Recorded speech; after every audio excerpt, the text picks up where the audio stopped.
ازيكم عاملين ايه؟ النهارده هنعمل مع بعض مخبوزات طريه وهشه جدا.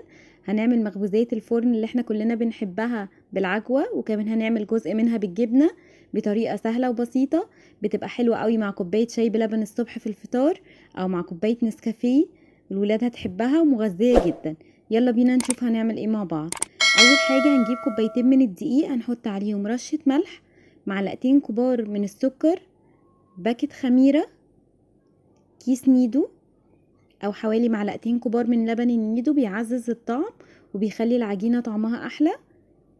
هنحط معلقة صغيرة من البيكنج باودر، وهنقلب المكونات الجافة كده مع بعض كويس. وبعدين هنضيف حوالي 3 معالق من الزيت، وهنجيب معانا كوباية من المية الدافية للعجن. هننزل بالمية بالتدريج زي ما احنا متعودين لحد ما العجينة تلم معانا. انا استخدمت هنا حوالي كوباية من المية، طبعا على حسب نوع الدقيق. هنعجن فيها مش اقل من 10 دقايق لحد ما تكون معانا بالقوام الطري اللي انتوا شايفينه ده. العجينة بتكون بتلزق شوية، ما نقلقش خالص. هنحط عليها رشة من الزيت، وهنسيبها تخمر في مكان دافي حوالي ساعة تقريبا. بعد ساعة ده كان شكلها كده بعد ما خمرت. هنبدأ نشكل فيها. هنحط رشة كده من الدقيق على المكان اللي احنا هنشكل فيه او هنبدأ نعجن فيه. هنبدأ نشكلها الكور متساوية متوسطة الحجم تقريبا، كلهم قد بعض. هنخلص الكمية كلها وهنبدأ بقى نعمل العجينة بتاعتنا، نفردها ونشكلها مع بعض. انا هنا كنت عملت العجوة بتاعتي زي ما عملناها في فيديو قبل كده.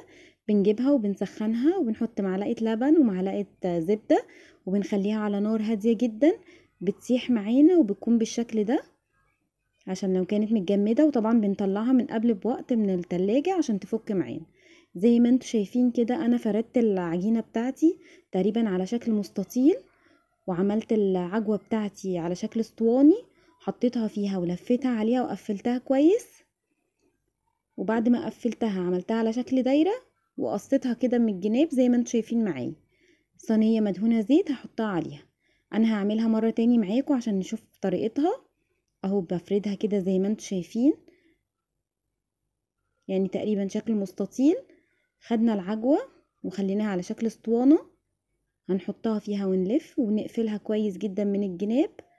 وهنبدأ نقفل الدايرة بتاعتنا، وهنجيب المقص بتاع المطبخ بتاعنا وهنبدأ نعمل فيها فتحات عشان تاخد نفس الشكل اللي احنا بنشوفه في الأفران. هنحطها على الصينية وهنسيبها تخمر للمرة التانية حوالي نص ساعة. وبعد ما خمرت بندهنها باللبن وبنحط سمسم. في الوقت ده انا كنت شغلت الفرن بتاعي على درجة حرارة 180. بنحطها في رف اوسط. اول ما بتتحمر من تحت بنشغل عليها الشواية تاخد لون من فوق. ما بتاخدش وقت خالص، تقريبا بتاخد 10 دقايق. بنفضل متابعينها في الفرن لحد ما نوصل للون الحلو اللي انتوا شايفينه ده. كانت طعمها حلو جدا، هشة جدا، لذيذة. الولاد كلها هيحبوها. تنفع قوي في الفطار او في العشاء بالليل. لو عجبكم الفيديو لايك على الفيسبوك، سبسكرايب على اليوتيوب. هسيب لكم اللينك في اول كومنت. وبألف هنا.